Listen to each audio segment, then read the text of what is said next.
Hi welcome to our channel. நான் உங்கள் ஸ்ரீ. இன்றைக்கி டே 9 ஆஃப் கார்த்திகை. வீட்டில் இருக்க மரத்தில் இருக்க எல்லா பூவையும் பறிச்சிட்டு வந்து இன்றைக்கி நம்ம அந்த பூ வச்சு நல்லா அலங்காரம் பண்ணலாம் வீட்டில் இருக்க சாமிக்கிட்ட அப்படின்னு சொல்லிட்டு வந்துட்டேன். ஃபஸ்ட்டு இந்த உருளியில் வந்து அழகாக பூ வச்சு நேற்றே ஒரு மாதிரி நிறைய பூ வச்சு பண்ணியிருந்தேன். இன்றைக்கி அவ்வளோ வேணாம், சும்மா சிம்பிளாக ஒரு 5-6 பூ மட்டும் வச்சு பண்ணலான்னு சொல்லிட்டு வச்சுட்டு நடுவில் ஒரு சங்கு பூ மட்டும் வச்சுட்டேன்.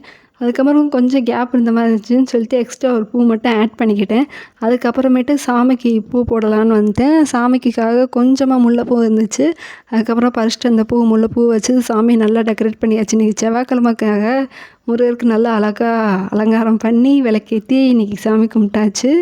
இந்த டே வந்து இப்படி தான் ஆரம்பிச்சிச்சு. இந்த பூ டெக்கரேஷனுக்காகவே எனக்கு ரொம்ப நேரம் ஆகினால பறவைகளுக்கு வந்து சாப்பாடு போட லேட் ஆகிடுச்சு. ஸோ அவசர அவசரமாக போய் அவங்களுக்கும் சாப்பாடு போட்டுட்டு வந்துட்டேன். உட்காந்து நேற்று பார்க்க டைம் இல்லை. வந்து இந்த அணிலோட பிரியாணி சேமியா தான் ட்ரை பண்ணியிருந்தோம். நல்லா இருந்துச்சு டேஸ்ட். அதோட ப்ரைஸ் அரௌண்ட் 35 ருபீஸ் இருந்துச்சு. நம்ம வீட்டில் செய்வோம்ல கிச்சடி சேமியா, அதிலே வந்து அவங்க மசாலா மட்டும் பிரியாணி மசாலா எக்ஸ்ட்ரா கொடுத்துருந்தாங்க. அதை ஆட் பண்ணி செய்யும்போது கொஞ்சம் டேஸ்ட் வந்து பிரியாணி மாதிரியே இருந்துச்சு.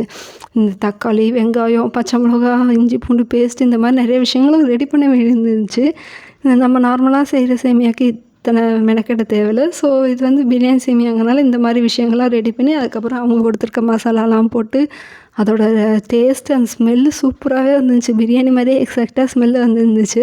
நான் வந்து இந்த சேமியாவில் எக்ஸ்ட்ரா கொஞ்சம் ஆடானா இருக்கட்டும்னு சொல்லிட்டு கொஞ்சம் நெய் வேறு ஆட் பண்ணியிருந்தனால எக்ஸாக்டாக பிரியாணி டேஸ்ட்லேயே வந்து இருந்துச்சு. நல்லா இருந்துச்சு. வேணால் நீங்களும் ட்ரை பண்ணி பாருங்கள்.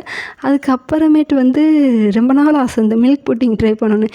ஏற்கனவே ஒருக்கா ட்ரை பண்ணி சொதப்பிடுச்சு. பட் இந்த டைம் நல்லாவே வந்துச்சு. ஆனால் எனக்கு டேஸ்ட் என்னமோ எனக்கு பிடிக்கலை. அதுக்கப்புறமேட்டு ஈவினிங் உட்காந்து அந்த பறவைகள்லாம் பார்த்துக்கிட்டு இருந்தேன். எங்கள் வீட்டுக்கிட்ட ஏன் இவ்வளோ பறவைங்க வந்து ட்ராவல் பண்ணி போகுதுங்கன்னு தெரில. அதுக்கப்புறம் இவனே வேறு கூட்டிகிட்டு போயிட்டேன்னா அவன் பறவைங்களை பார்த்தா அவ்வளோ தூரம் எக்ஸைட் ஆகிறான். எல்லா பறவையும் நான் பிடிக்க போகிறேன்னு வானத்தில் பறந்து போன பறவைகிட்டெல்லாம் ஓடி ஓடி மெத்தில் ஜாலியாக விளையாடிக்கிட்டு இருந்தான். அதுக்கப்புறம் நைட்டு வேறு ஒரு ஷாப்பிங் போக வேண்டியிருந்துச்சு. சிம்பிளான ஒரு ஷாப்பிங் போயிட்டு எனக்கு டே இப்படி தான் முடிஞ்சிச்சு. வீடியோ பிடிச்சிருந்தா லைக், ஷேர் அண்ட் கமெண்ட் பண்ணிடுங்க. மறக்காமல் ஒரு சப்ஸ்கிரைபும் பண்ணிடுங்க. நெக்ஸ்ட் வீடியோவில் பார்க்கலாம்.